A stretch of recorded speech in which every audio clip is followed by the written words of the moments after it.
Saturday. Scotty, get us started, please. Yeah, Eric, just know it's probably not, I don't want to shortchange you guys, but how deep is this scout with Texas, and just kind of what jumps out about their personnel? It seems like they got some veteran guys back. Yeah, I mean, I think that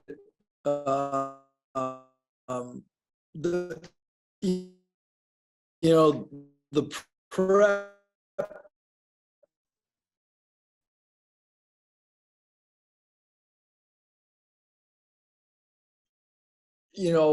started yesterday, but we went quite a few NBA executives, and I felt like them making the trip, it was important that we did a little bit more live stuff than we have the same thing today.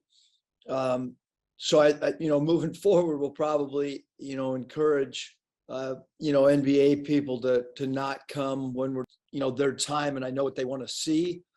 And I can promise you, it's not preparation for another college team. It's, guys getting up and down and so on and so forth. So I had hoped for, Scotty. I caught the highlights from the exhibition the other night, and a couple of things that jumped out to me was Jalen Graham's spin move. I think a couple of times he used that to score. Could you just maybe detail what you like about that footwork and that move, maybe in particular, and just what's jumped out to you about him lately? Yeah, Jalen is a really skilled offensive player. He's a tough one-on-one matchup because he does have quick feet. He's good at the elbow area, and he does a good job of feeling the defender and kind of going away from help or going away from post digs or post traps. He's got kind of an innate ability, to do that. And then he's got a really nice, soft flip shot that kind of hangs on the lip of the rim and figures out a way to softly fall through. Got to continue to work on his defense and defensive rebounding as well.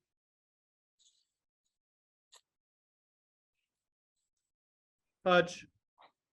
Yeah, Coach, I know you said you haven't gotten to do the amount of prep that you maybe want, but can you get a sense from the guys that this is maybe different than your average exhibition game? Do you get an added sense of excitement and stuff like that leading up to it? I think so. I mean, I don't know if we didn't see it yesterday. I can promise you that. It was a after an off day and after, playing fairly well against, we need to practice a heck of a lot better than we did yesterday. I can promise you that. I mean, what that was yesterday at times, I'm not quite sure. But it was not a good practice. I know that. And so I do think once we get on the plane and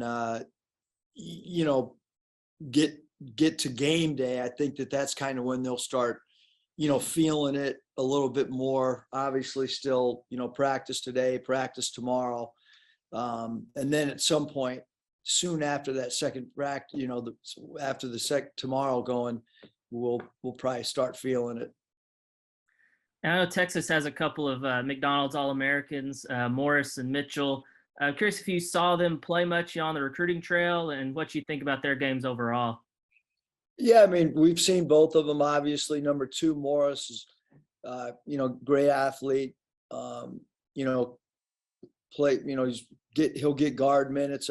Hunter 4 and Marcus Carr. I mean, those two guys obviously are going to play a lot of minutes at the 1-2 spot. And then, you mentioned Mitchell, number 23, excellent athlete, climbs all over the offensive backboards. But this is a really good team. I mean, when you think about the experience up front of guys like Disu, number 1, and Bishop, number 32, and obviously at that wing spot, Allen can really score the ball, and so this is a really good team. Cunningham, number 30, does a great job playing hard and getting extra possessions for him. So really experienced team that's very, very well coached.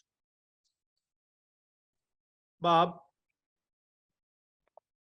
Hey, Eric, I got a question here Nate sent, and I don't want to forget to do it. I'm just going to read here off my phone, but Nate from Fayetteville writes, uh, how important is it for the players and even the fans, Orange Cup fans, to realize it's an exhibition game, it's not an NCAA tournament game, and not overreact, whether you play well and win or maybe struggle some and you don't win?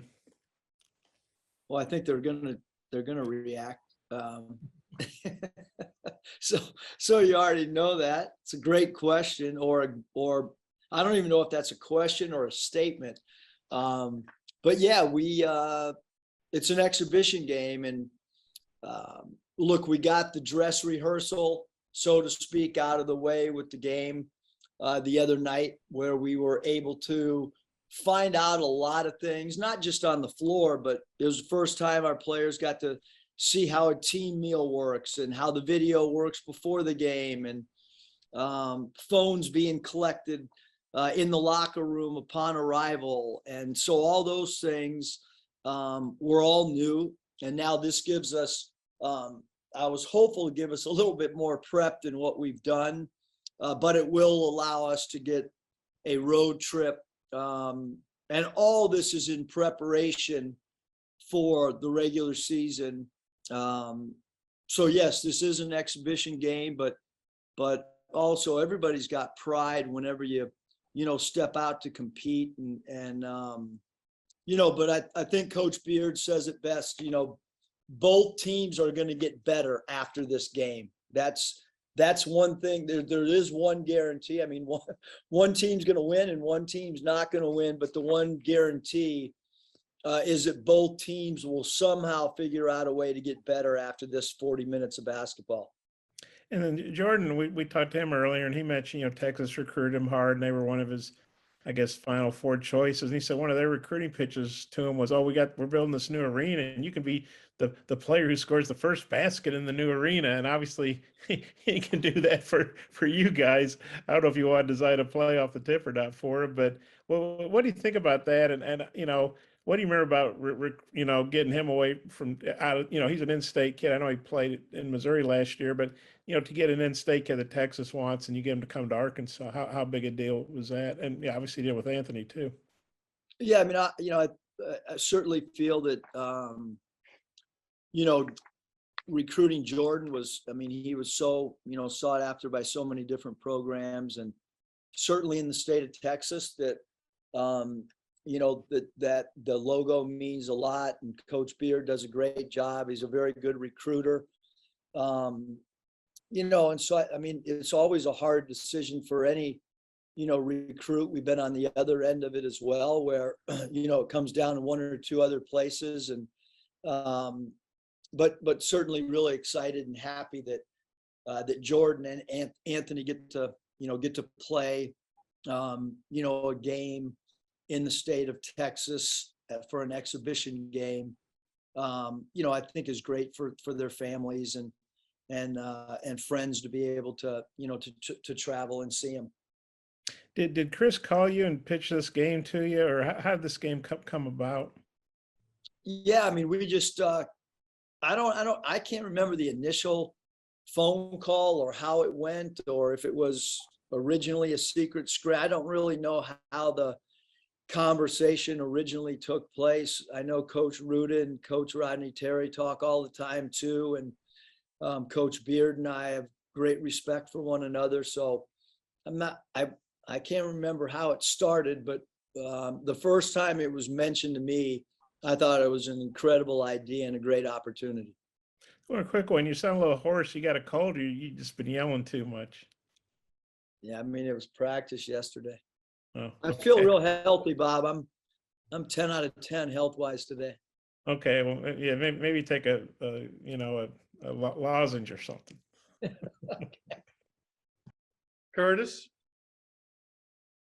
Coach, I know you guys are obviously still evaluating lineups, rotations, and things like that, but just curious how you would assess what you got from that starting group on Monday. Is that a combination you think you could see moving forward? Yeah, we put that lineup, obviously we took off the day after the game on Tuesday and Wednesday, which was yesterday. We put that same group out the score got heavily tilted to the white team, not the starters. So I have to give the second group a lot of credit. Ricky and Jordan flip-flopped at times yesterday. But our second team came in with a different mindset yesterday than our starting group. And it was quite evident by the score in our live competition. So where we go, how it evolves, for sure, nothing is set in stone. We're still evaluating. We're going to see so many different things on Saturday than we saw on Monday. Then we got, a good over a week preparation before that. So in no way, shape, or form are we set that this is the starting lineup even for Saturday. Because yesterday we made a few changes as practice progressed, and I'm not saying that it won't be the same starting lineup, but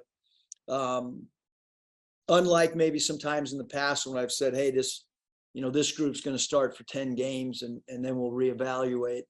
This is going to be much more of a game by game, probably discussion amongst the coaching staff.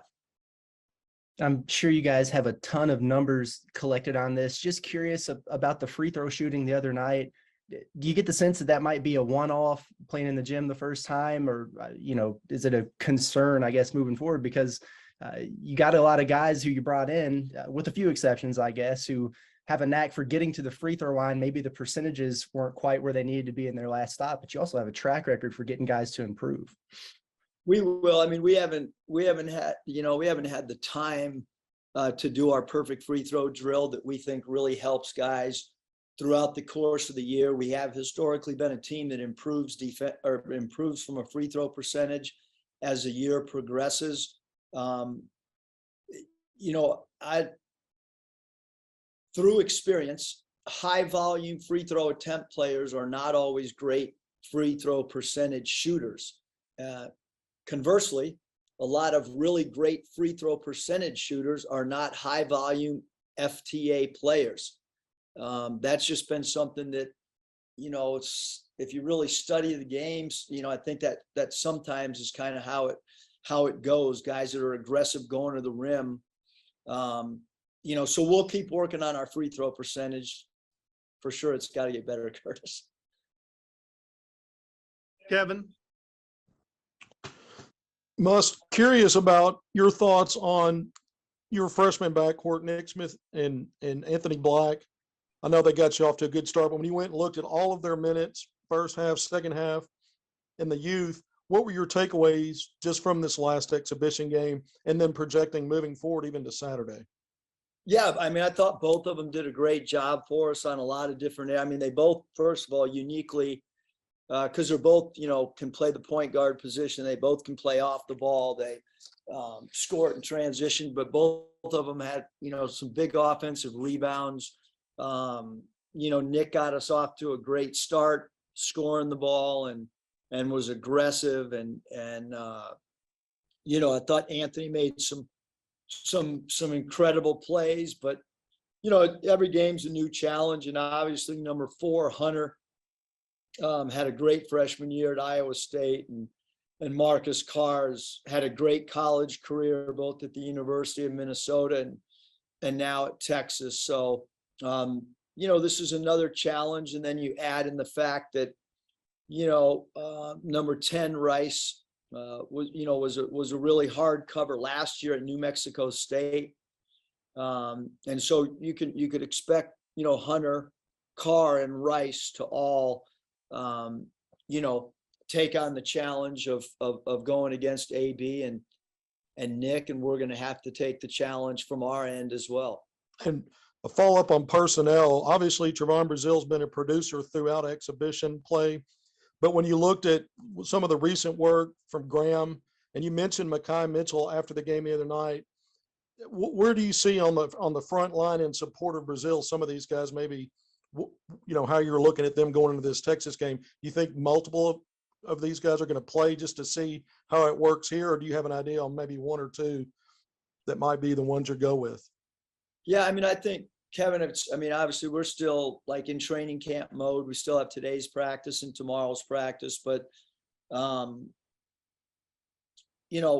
for us, it's with the front line, we're still trying to figure it out. We like our rotation against Rogers State the other. I mean, it's going to be different than Texas. It's a different makeup of a game, and it's going to be. I mean, we're not going to play 13 players in the first half. I can tell you that.